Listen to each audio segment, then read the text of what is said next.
What's up, guys, and welcome to my first official video of 2026. My name is Elias, and I officially turned 30 this May. I know, I'm not old, but I'm getting there. As a huge comic book fan and a lover of comic book movies, I have decided to watch every live-action theatrically released Marvel and DC film dating as far back as the 1950s. So sit back, relax, and enjoy this review series I'm officially dubbing The Road to 30. Today, that boy, grown to manhood, is known as Superman. Today, we're talking about 1951's Superman and the Mole Men.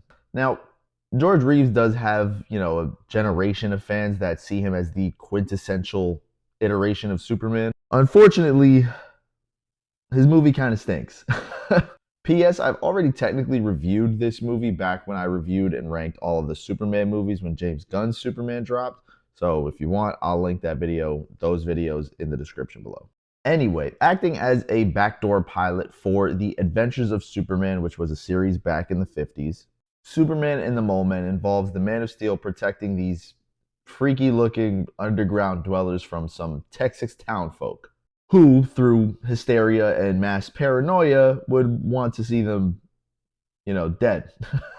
They want to kill them for looking different, for being different. So he does what any other Superman would do, and he pimp slaps all of them and takes their guns and saves the Mole Men in the process. Now, before I continue, I can appreciate the filmmaking limitations of that era. And I do understand that it's nowhere near the quality of, cinema that we have today. However, it's still an absolute bore to me personally. Aside from the ridiculous story that tried to admittedly, bring to light anti-gun violence and, not judging a book by its cover, those sentiments, the cast here is just whack, with Phyllis Coates' Lois Lane being the only other Superman adjacent character aside from Clark Kent, which is kind of weird when you're making a Superman movie. On top of that, Superman doesn't even show up for at least a half an hour into the movie, which, showcases Reeves' talent as, the mild-mannered Clark Kent, but only Clark Kent. The movie's less than an hour long. He doesn't show up for a half an hour.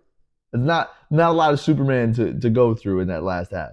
The villains are also pretty abysmal, and, the decision to make the movie take place in Texas instead of Metropolis, it's just kind of bizarre to me. I don't know what the decision making was going on over there. I don't know what they were trying to do. But if I had to name a pro instead of a con, I do love that black and white aesthetic, that it really kind of emphasizes that aw shucks kind of vibe that's synonymous with the character. But their way of displaying Superman's many abilities just kind of makes me laugh. His flight in particular, when he's not doing wire work, behind a green screen, or in front of a green screen rather, they show him flying in an animated form, so he looks like a cartoon flying through the sky. And again, I understand the limitations of the 1950s movies of that era, I should just say, but we're in 2026 now, and it just looks kind of ridiculous to me. I'm sorry. Honestly, I really wouldn't set out to hate, a superhero movie. I love superhero movies, especially the first ever theatrically released DC movie, in live action. That being said, watch the movie for yourself and tell me there isn't something else you could have been doing for that hour. Go ahead, I'll wait. Overall, I'd have to place Superman and the Mole Men in the D tier of my rating scale. That's a 2 out of 10 or a 1 out of 5. And while it's certainly not unwatchable per se, it has that old school charm that comes with, the era of having Reeves clad in the blue and red costume. There's nothing here beyond its protagonist that makes me, it doesn't make this thing worthy of being a Superman movie. So for a project that's just shy of an hour long and feels like 2 hours, it's pretty terrible. Sorry.